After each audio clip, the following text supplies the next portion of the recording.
A good horror story is even more chilling when it is based on a true one. Whichever way may be portrayed, either through books, movies, or other mediums, the fact remains that the events that occurred was once upon a time someone's haunting reality. In this case, it was the realities of the DeFeo and Lutz families during their time in their Amityville home in New York.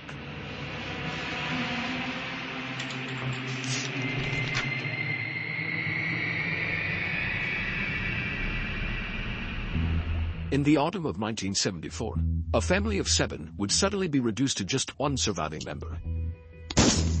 The one who committed the crime. Before that fateful night, the DeFeos weren't exactly a happy household, with rumors of Ronald Sr. being hostile, abusive, overbearing, and dominant. His way of fathering is believed to have caused Ronald Jr., also known as Butch, develop into a troubled young adult. The DeFeos owned an auto body shop where Butch was employed, but he would often spend his time at bars instead of at work. Butch eventually became addicted to drugs and alcohol, which led him to become violent towards his family. An incident had occurred where he reportedly pulled a gun on his father, and there were other times where he would physically lash out at his family. In the early hours of November 13, 1974, Ronald Butch DeFeo Jr. snapped. With rifle in hand, Butch went from room to room, murdering his family members one by one as they slept. One of the peculiar things about this incident is that while the murdering unfolded within an estimated 15-minute time span, the way the bodies were found showed no signs of struggle. In addition, the sounds of gunshots either did not wake any of the other family members, or at least it didn't draw them on the bed. The bodies were found all face down on their beds, as though they'd been positioned that way.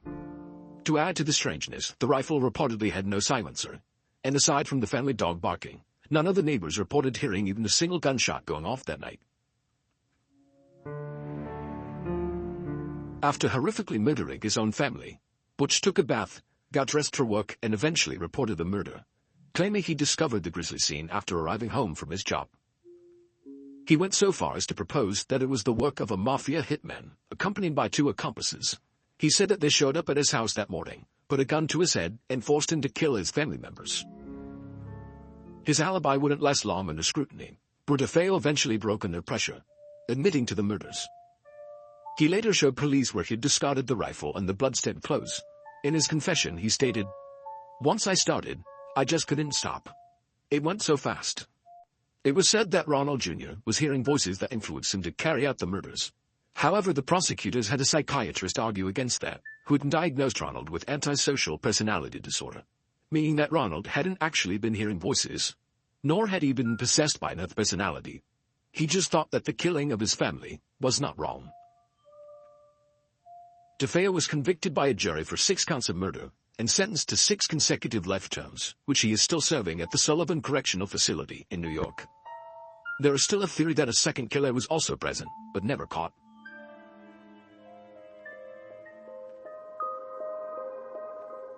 Just a little over a year following the mass murder of the DeFeo family, the DeFeo residence on Ocean Boulevard would become the dream home for a new family, the Lutzes.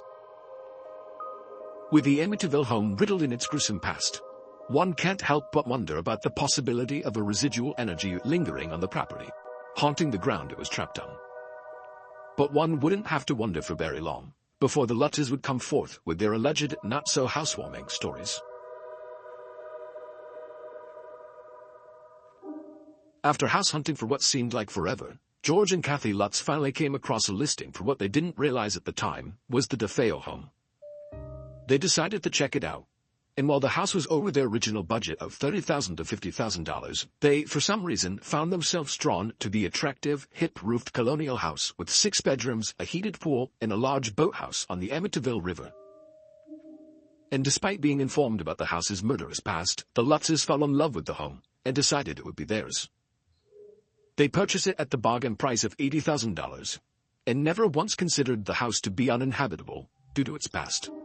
And similarly to the Hollywood portrayal, kills his whole family. Doesn't that bother you? Funny, sure, but they felt that houses don't have memories. But the Lutz's dream home would quickly become one of a nightmare. The events that soon followed would eventually be known to the public through the work of author Jay Anson, who wrote and captured the events in this infamous book, The Amityville Horror.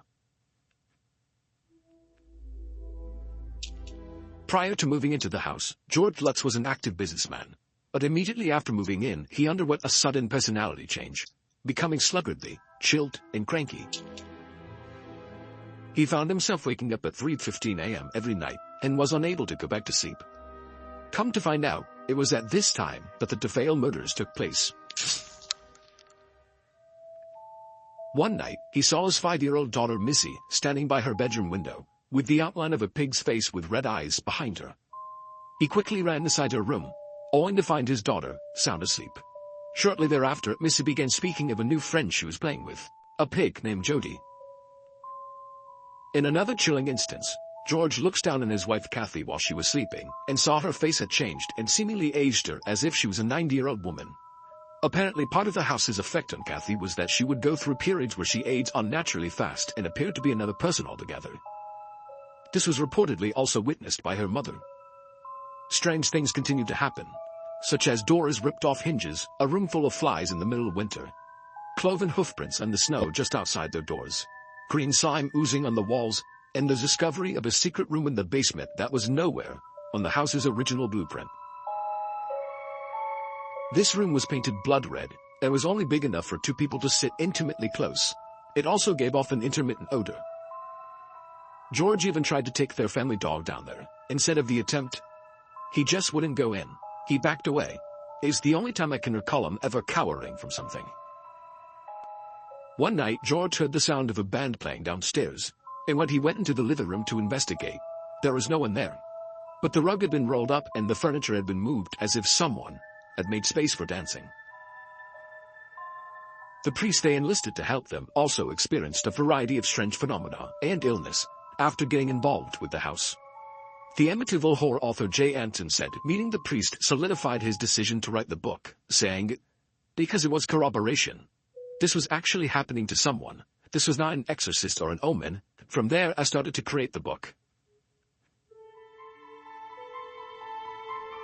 On January 14, 1976, after just living 28 days in their new home, a particularly scary night drove the Lutzes to suddenly pack their bags, leaving the rest of their belongings behind, never to return again.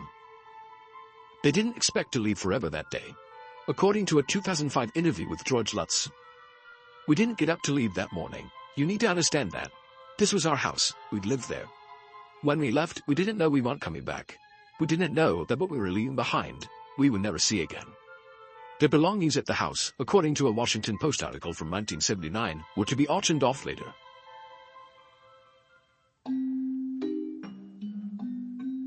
The Lutzes shared the supernatural phenomena that they experienced in their time living in the Amityville house with Anson, who eventually turned their true story into an instant bestseller in 1977. The LA Times hailed it as fascinating and frightening. Some critics have said that its popularity reflected the rocky political climate in the United States at the time, which included rampant inflation, rising interest rates, and a massive oil shortage, all signaling a depressed economy. As the narrative unfolds, the reader also sees the family struggling as their business is impacted by the failing economy, as well as an IRS investigation into the family's taxes at the worst possible moment, making everything in the book all too familiar to readers who were living a similar reality at the time. By aligning something supernatural with the current events of American life, the book turned out to be very relatable.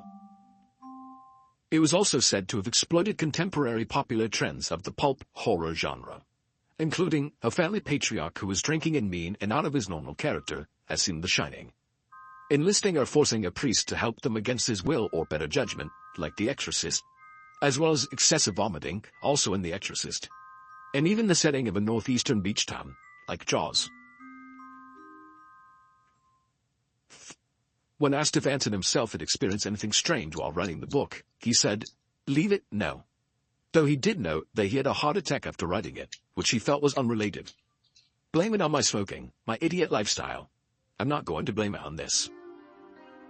However, Anson did say that some of the people who had read the original manuscript or had early copies in their possession did have strange things happen to them. 3 of his friends along with one of their children had separate brushes with death. One was fatal.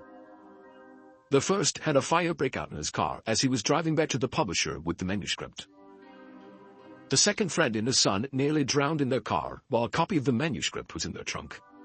Reportedly, when the car trunk was opened, the only thing that was still dry inside was the manuscript, despite the fact that it had only been held in a clasp envelope. And the third friend, whom Manson had given the first 2 chapters to read, died in a fire the first night she received them. And in the remains of the fire, the manuscript was found in perfect condition. There have been several film adaptations of the story, including a 1979 version starring James Brolin and a 2005 version starring Ryan Reynolds, both actors taking on the role of George Lutz. The book and both movies are loyal to the setting and the true backstory of the house where a grisly mass murder had occurred. Both films were said to deviate from the original story slightly, to add to the terror of the hauntings. Such as the addition of a babysitter in both films, who watched the kids while George and Kathy, in the 1979 version, went to Kathy's brother's wedding. I don't want to go to bed. I want to play with Jody. In the 2005 version, they just had a night out. Be back here. In the book, the entire family attended the wedding. At that first time. The 1979 version also begins with the murders, like the book, but in a way that features the house itself as the haunted vessel. Used to police, she heard voices coming from within the house, killing it. In contrast to the 2005 version, which portrayed the murder victims in a way that would focus on their ghosts, highways, rather than the house.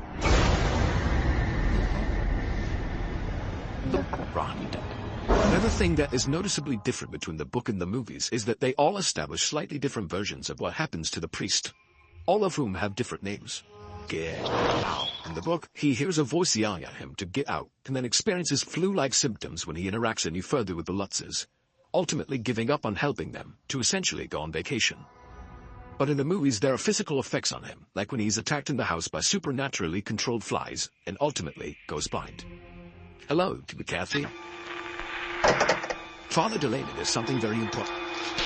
On the whole, the 2005 version was said to make more things up entirely,